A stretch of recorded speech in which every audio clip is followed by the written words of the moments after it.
Hello and welcome to another episode of Football Crazy Podcast. Today, me and Lucas are joined by fellow Bristol fan Tom. Good evening, chaps. Right, so tonight we're firstly going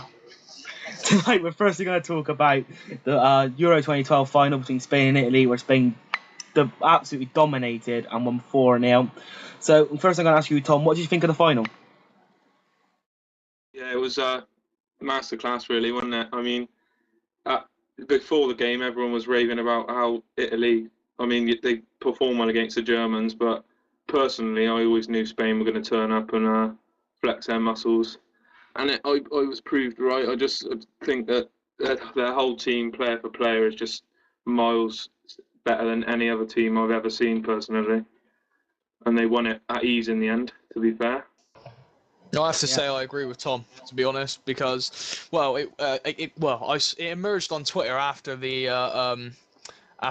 Zinedine Zidane said approximately, I think it's 12 years ago, once Spain started winning stuff, they will not stop. And how right was that man? They are probably the best, well, definitely the best team in my generation of international football by far. And obviously I can't speak for other generations, but you could argue that they are better than the Brazilians from years ago, but I wasn't around to watch them. Well, from what I've read, I'm obviously read from other pundits. I definitely say that they are the best international team that has ever lived. I mean, 3 tournaments in a row. It's incredible, and if we're being honest, how they haven't even really struggled to get to that. I mean, they weren't even up until the final. They were nowhere near their best standard until this tournament, and they still went and got and done it again. And they only conceded 1 goal all tournament, and they weren't even playing that well. They barely used a striker. It's like they got bored of winning, and they're like, "Oh, let's handicap ourselves and still see if we can win it still." And they still did. It's unbelievable. They're going to play about a goalkeeper in the World Cup, I bet, or something like that. You've got to praise their attitude as well, because you see other teams like, for instance, France. I mean, everyone knows that they've got good players. I mean, but you see, it's just emerged today that 4 of their players are going to be fined for arguing. And I mean, Spain have got the best players in the world, and their attitude to every game, they're always humble, and they treat every opponent the same, whoever they're playing, and that's what I respect about them. That's why I wanted them to win the final over Italy.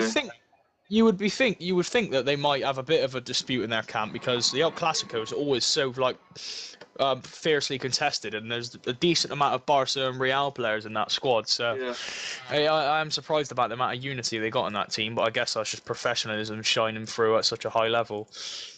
Yeah, I completely agree with both of you, but I can't go out and say that I thought Spain would go and dominate this game, because as my last week podcast shows, I thought Italy would go and win the final. So I was completely wrong. But I think we'll give fair props to the Italians now. Yeah, I mean against the Germans, everyone was expecting the Germans to win. I was expecting them to maybe win 2-0 after resting their 3 front men the game before. I mean, obviously playing Greece, they kept the majority of the ball most of the game, had an easy run through, but Italy turned up, didn't they? And performed really well. Yeah, I agree with you, and I think the thing is the way that they were playing throughout the tournament, they were playing more aggressive than you ever seen Italy play before. It wasn't ever like they were doing what England were doing and trying to defend. It was straight up, we're going to attack, and we're going to do everything we can to win a game. And I think it's not even like they played bad in the final, really. It was just Spain outclassed them. It was not like they did anything massively wrong. And once they lost Mota to an injury and they were down to 10, they had no chance in hell bringing that back. Yeah, I mean, to be fair, the scoreline did slightly flatter Spain, because obviously the 10 men, and Italy did give it a good go. I mean, the possession stats weren't that in favour of Spain like they usually are, but they kind of just cruised along as soon as they got that second goal before half time, didn't they? Yeah. So we're going to go on now to everyone's team of the tournament. Tom, do you want to start this? Yeah, all right then. Well, goalkeeper, I've got Casillas. I mean, for obvious reasons, he's 1 goal conceded all tournament. 2 centre-backs, I've got Hummels, obviously German. Ramos, the other one. Left back, I've got Contrao. I thought was very impressive in all of his games for Portugal. I mean, obviously he was overshadowed by Ronaldo, but right back I've got Glenn Johnson. Yeah. Purely on the fact that I think he was one of our brighter players going forward. I mean, we all know how boring England were. Yeah. Midfield, I haven't really included any wingers because, to be fair, there weren't very many impressive wingers at the Euros. I've got Pirlo, Gerrard, Xavi, and Iniesta. Okay. But I've kind of got them in a defensive and attacking role, the Pirlo and Gerrard, and then I've got playing off Gomez. I've got Ronaldo. So that's my team. I've got a few subs that I've got just out the bag there. Balotelli, for obvious reasons. PK, who was impressive as well, most of Spain's team. Alba, Ashley Cole, who I thought was pretty solid. Apart from his penalty miss, you can't really complain too much. Yeah. And Fabregas, he was fairly decent playing in that new ninth striker role, whatever they call it, midfielders. You know what I mean? Down the middle there instead of Torres. Yeah, he played well, to be fair. It was a good tournament for Fabregas as well. I completely agree with the majority of your team, to be fair. I can't really say that anyone there doesn't deserve to be there. Lucas, do you want to say your team now? In goal, I've also got Casillas. Similar reasons, the one goal. You could say that was down to his defence, but he obviously has to be present, and he was when called upon. Left back, this was probably the hardest position to pick for me, just because there were so many names. There was Cohen Trout, there was Lahm, there was Ashley Cole, there's Alba. I went with Lahm in the end. I thought he was ever present for Germany, and the goal did help me pick his selection. I guess you could say with Alba as well, but I thought he was a very, very, very good left back and proved why he's dubbed as one of the best in the world. Centre halves, Hummels and Ramos, pretty self-explanatory with them. They were so good throughout the whole tournament, and they're both world-class both very good defenders. Johnson at right back, same reason as to what Tom just said. In midfield, I decided to go with wingers because although I do agree there wasn't very many good wingers, for the big teams definitely, but I went for Blaszczykowski and Jiracek on either wings. I thought they both had very good tournaments, despite playing for the lesser nations of the tournament. Jiracek, I was extremely impressed with. I didn't know much about him as a player before the tournament, and I thought he played really well. Blaszczykowski, I already knew about him, so I wasn't as shocked. But I thought he still played very, very, very well, and he guided his country well. Granted, they didn't go through, but Poland still did. Well, tough unit to beat, and it showed by the results, getting a load of draws. Centre mids, Pirlo, and player of the tournament, Iniesta. And up front, I went for Mario Gomez and Mandzukic. The reason why I don't have the eventual top scorer on minutes, Torres, is the sole reason is I don't think he played long enough in order to be in my team of the tournament. I know it sounds kind of stupid, really, when he was top scorer, but I just didn't think he didn't ever look amazing when he did play. He just scored. Mandzukic with him, I went for him because A, he scored and he looked ever present, and B, he was impressive. How well he played against Italy. He kept Pirlo out of the game. Well, not out of the game, but so quiet compared to what other teams did. Yeah. As for my bench, there was a few names that I really want to put on there that didn't eventually make it, like Cohen Trout and Zagoev. I really wanted to get those two on there, but I couldn't. In the end, I went with Moutinho and Gerrard, both on there. I thought they both had very good tournaments. Cole, again, very good tournament, bar the penalty miss, but it's a penalty. I got Neuer on there. I thought he had a very good tournament in goal, as did Buffon, to be fair, but I went with Neuer. And the last three subs, I've got De Rossi, Ronaldo, and Alba. Fair enough. It sounds like a good team. I wouldn't have put Neuer in there just on his semi-final performance, but that's why Neuer didn't make my team, which I will say in a second, because I thought his semi-final performance ended up letting him down. But good team. I think, obviously, a lot of the defence, pretty much is quite self-explanatory now. I mean, there's not really anyone in that defence that wasn't going to get in there in the day from what they played in that tournament. There was there was 4 outstanding defenders for me, and then some just go a bit lower. But my team is in goal Casillas, the same as both of you two. At right back, Glenn Johnson. Again, I thought he was our best player actually at the tournament, apart from Gerrard possibly. But I thought definitely defensively as well, he definitely improved from what I've normally seen him as. Left back, Jordi Alba, who I thought was absolutely brilliant all tournament. Particularly for someone who's not had a big tournament experience yet, I thought he played brilliantly. At centre back, Sergio Ramos, and then a bit of a surprise, but I thought if they didn't have him, they would have lost all their games in the tournament. Daniel Agger. I thought he was brilliant in the 3 games he had for Denmark. He was a good good tournament. I've gone for like an Italy-style shape midfield, and I've got Pirlo in just at the back of it, almost in the centre defensive midfield position. Then I've got Gerrard and Moutinho sitting in the midfield centres, with Iniesta ahead of them. And then up top, I've got Mario Balotelli, who, even in the games he didn't score in, always looked to danger. And I think if a striker looks at danger when even if they're not scoring, and they're making chances for themselves, there's only a matter of time before they start scoring. And he became joint top goal scorer, didn't he, in the end? So, I mean, I think he had a very good tournament. And apart from maybe the first game, there was not any petulant moments from him, which was good to see. And a bit of a talking point maybe, but I've picked Nicholas Bentner to go up top with him, because in every game for Denmark he played really well. Denmark had a good tournament, to be fair, considering the group they were in. He held the ball up well. Given him any points. And when you look at the way that he plays for Denmark compared to where he plays for Arsenal or even Sunderland this season, he did quite well for Sunderland, not as well as he does for Denmark. He scores goals for Denmark when he's not even they don't even expect him to for Denmark. They expect him to make stuff, but he actually scores goals for them. And both his goals were taken really well against Portugal. So I've picked him to go up there with him. On the bench, I've got Buffon from my goalie. I've got Gabriel Selassie, the Czech Republic defender. I thought he had a really good tournament for him.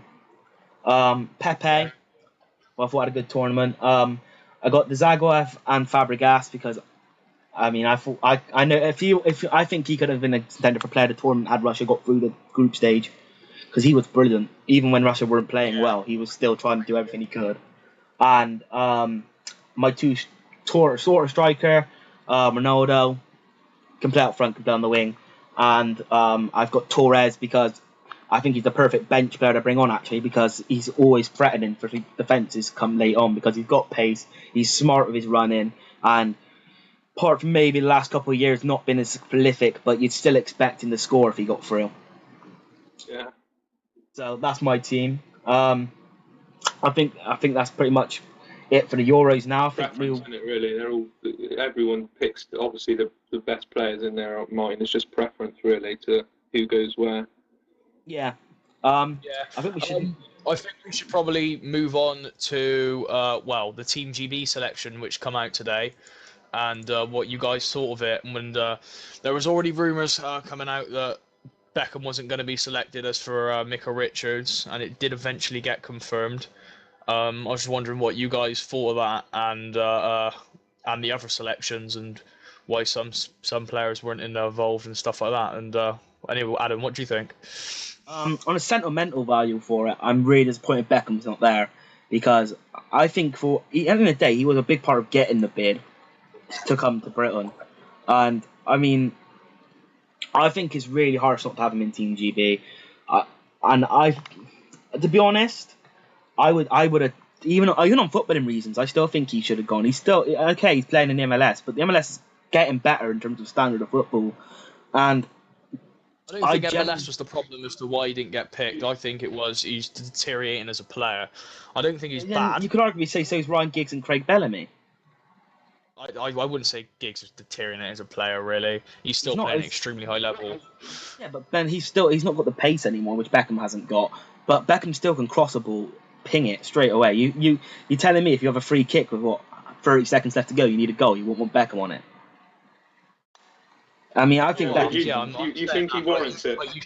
You could argue that you shouldn't pick a player on the free kick taken. I think he could go, yeah, but on footballing terms, in terms of what the freeholders offer, I do think they all offer more than what Beckham does. You could argue Bellamy doesn't, but I see. I rate Bellamy. I reckon Bellamy's one of the most underrated players in the Prem. He gets looked over so often, where I think he's really good. So I'm kind of glad to see that he's going. One player I want to say that I'm really disappointed is going is Danny Rose.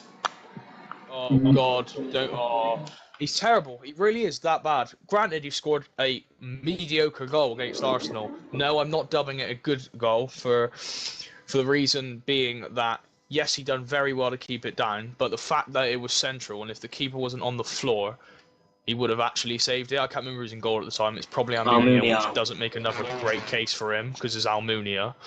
And yeah, and if anybody here watched any of you two or anybody's listening watched the Euro Under-21 Championships, you'll know another reason why I hate Danny Rose, because he was terrible and we had Scott Sinclair on the bench doing nothing, who's now a Premier League starter. It just does my head in why players like that, him going.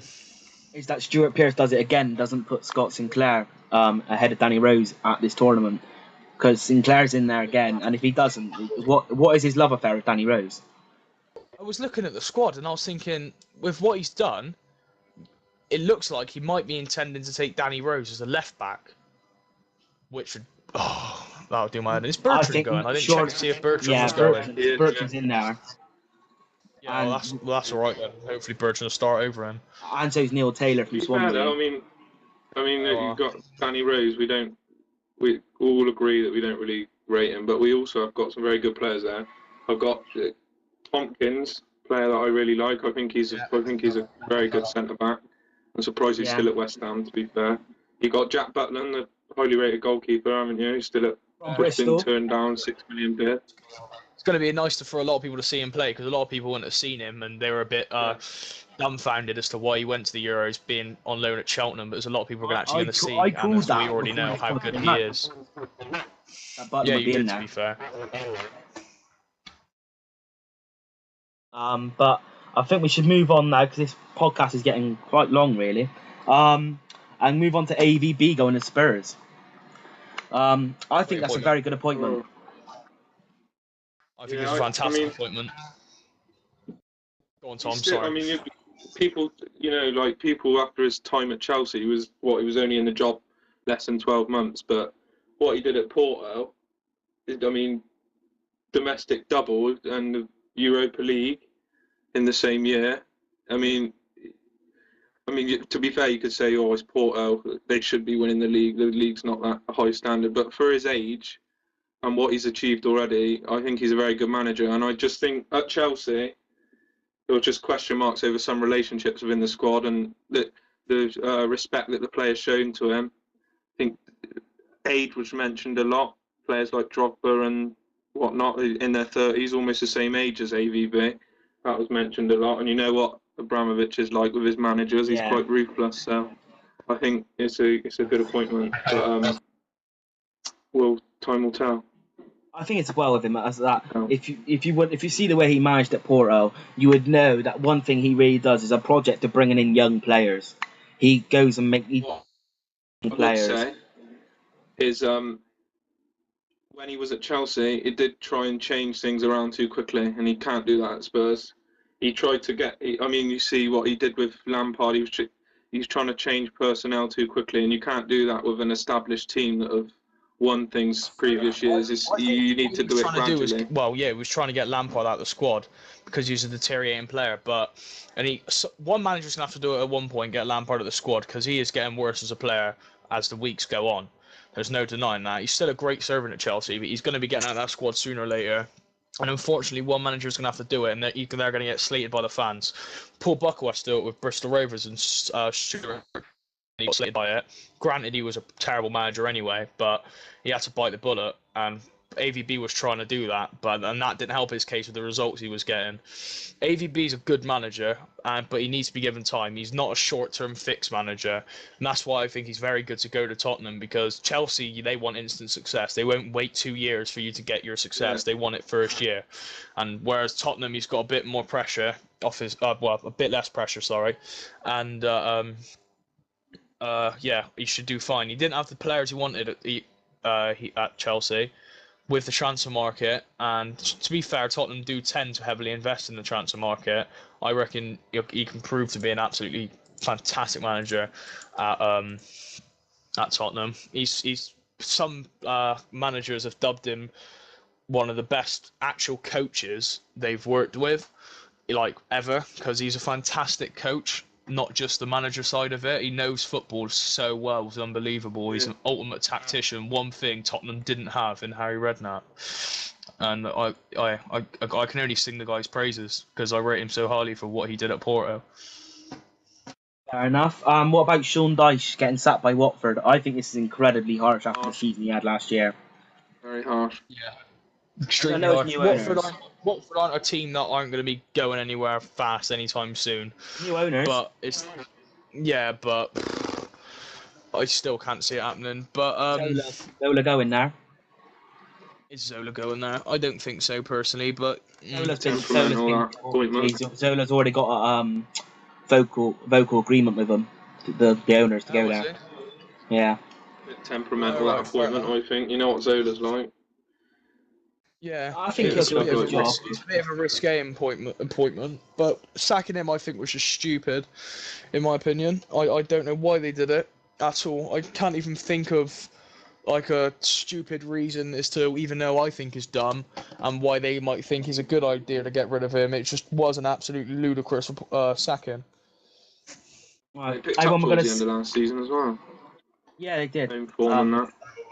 We're going to skip transfers this week, and we're going to do a big video on transfers next week, considering there's going to be matches of football coming up for the next few weeks. We're going to move on to our, if there's anyone, has anyone got a tip for betting this week, considering there ain't much football going on?